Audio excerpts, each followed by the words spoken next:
Okay, card 4 is going to be a super easy one. We're going to do a little dry embossing. So let me get my trimmer up here with all this tape. All right.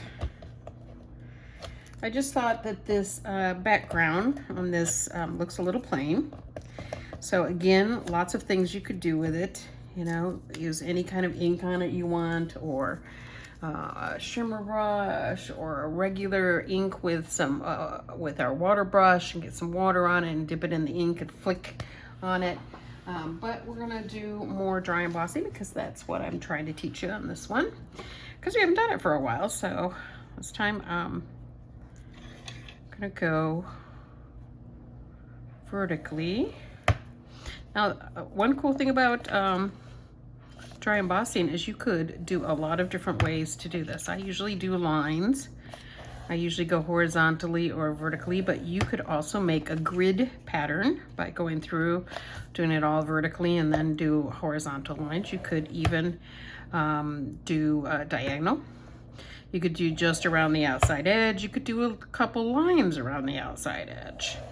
You could go halfway in. I used to like where I would do just a bunch of lines kind of random on the side just to fill in a space that I felt like needed some kind of texture and stuff. So that's another option too.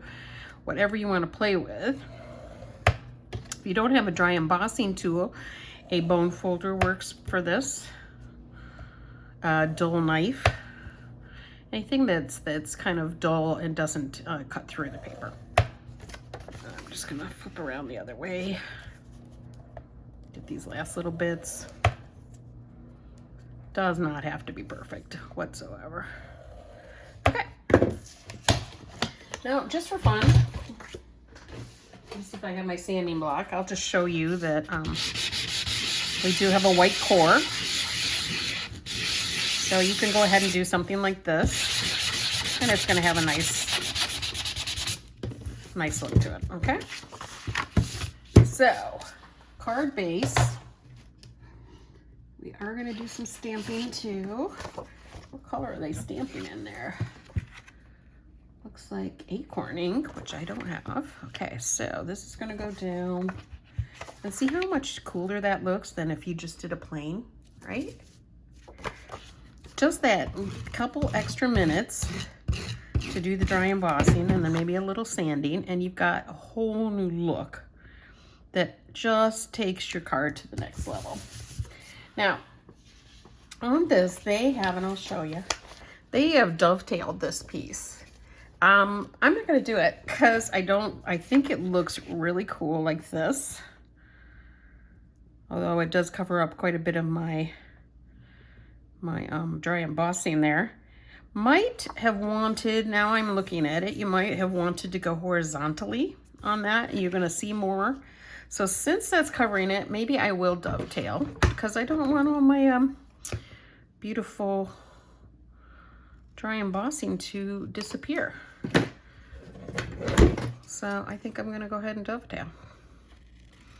But now that I'm looking at this, I'm thinking I should have dovetailed, or I should have dry embossed horizontally so I could see the lines easier. All right.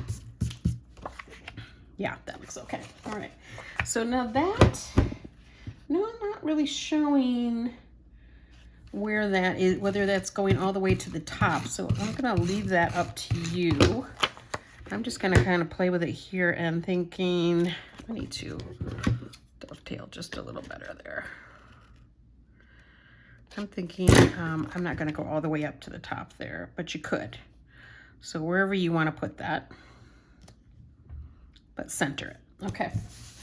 And then at the top, very top, is your zip strip there. And we're going to put some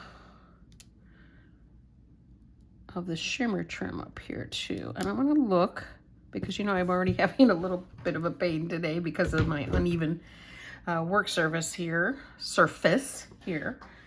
to doing my shimmer trim. So let me just see This one I actually wasn't too far off. I don't know. I think I just want to see if this will fit and still show quite a bit of that, and it does actually. So I'm gonna not let this one go to waste, even though it is cut up quite a bit. I kind of bend it back and then lift the plastic with my finger. You can also try your scissors, but since like I said, I'm not paying lots of money for my nails anymore. So I'm going to, now even this is all cut, I think that once I lay it down, it's going to be fine, and then I'll just trim a little bit off here. Let's find out. I'm going to put it up here. It goes almost to the edge. And man, that did cut through quite a bit. A little bit down. And then I'm just gonna grab my scissors here. I need to cut just go a little bit more down. Grab my scissors and just cut that flush with that edge. And then I'm gonna go back and reposition this part that got cut. And if I push it right up against it, I don't think anybody will ever know that was once cut. Yeah.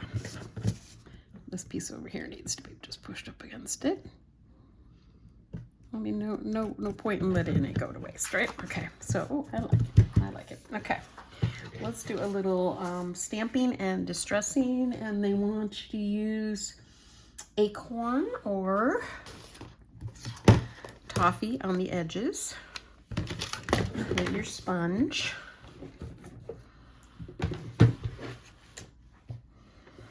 Of this piece here. Just a little bit on the edges. You're learning a lot of techniques with this one. Of course, you guys have been doing this for a while, so you probably know all of them.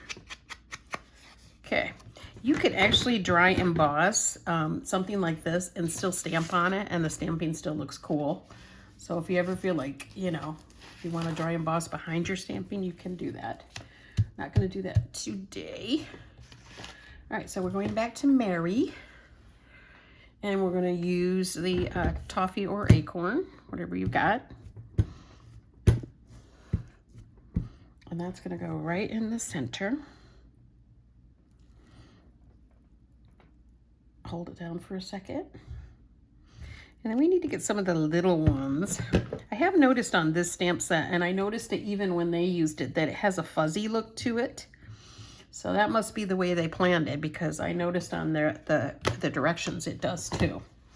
Okay, so now we need May Your Days Be. May Your Days Be. Right down here. And a small block. I'm just wiping it off to season it. And this is going to be in Mocha.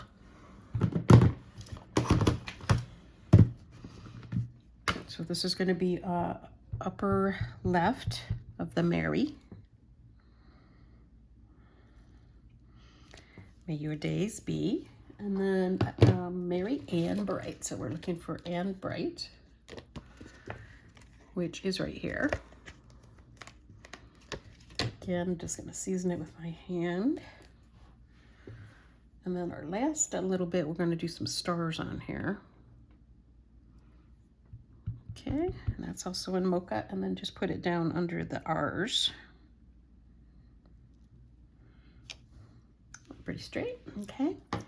And then back to these little stars. And I have a small block. And we're going to use rosemary. I just do a couple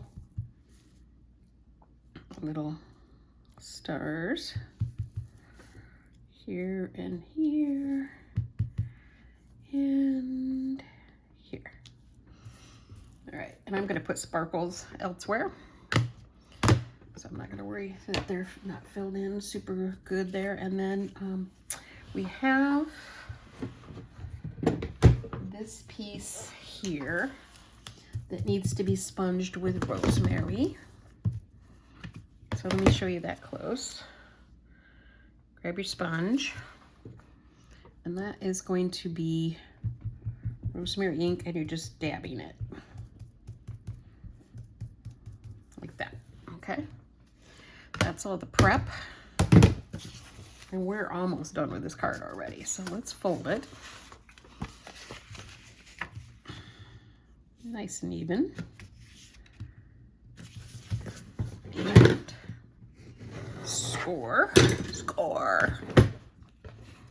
This needs, see, this is popping up a little bit, so I'm going to put a little bit of glue there. Okay. Put your Merry and Bright on your mocha square.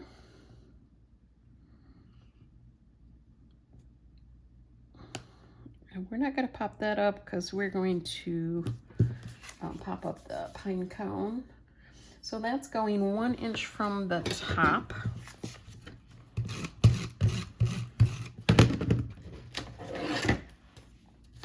From the top of the whole card, yep. And then from the sides, it's 5/8. So let me get that squared up. About there. And if you don't want to measure it, just center it between these two parts. And then we've got a bow. I'll get it right at some point. And that's going to go kind of under the and bright. And then the other bow. And that is going to go to the left of it. And then let's put this pine cone together, and we're nearly done. Grab your glue.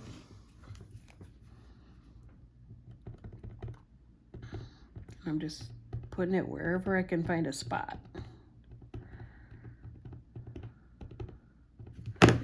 And I see that a few pieces did not come out in the die cutting, so I'm gonna stick those out, and here we go. And one of the reasons my last pine cone didn't stay down when I glued it is because I'm not taking my time, but you guys have the time. So you can hold it for a couple minutes until it's really good and dried. But I'm going to just kind of press it down and hope for the best. Let me get my pop tape.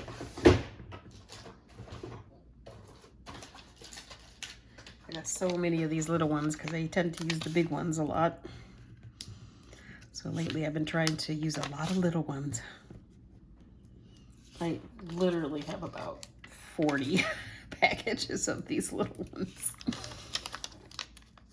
All right. Put this on, and then all we have left is our little gems. So I'm just gonna kind of cover that. So some of my stars didn't show up there. That's another good reason to use our gems, because I kind of covered those stars that were, or the little, yeah, little stars, I guess is what you call them, over there. So we'll just decorate with these.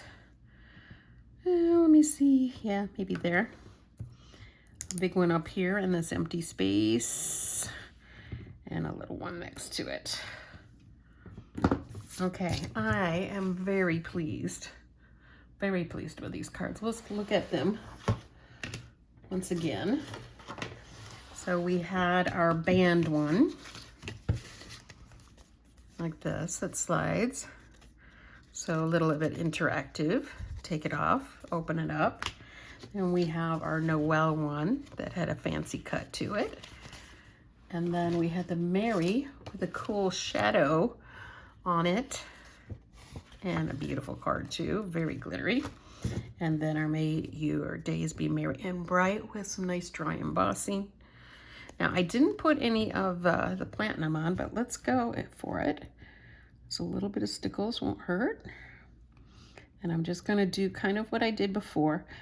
I'm just kind of pretending it's one of those pine cones that you find at the store that already has glitter, or the one that you make yourself, or you put a little glue on like when you were little, and dip it in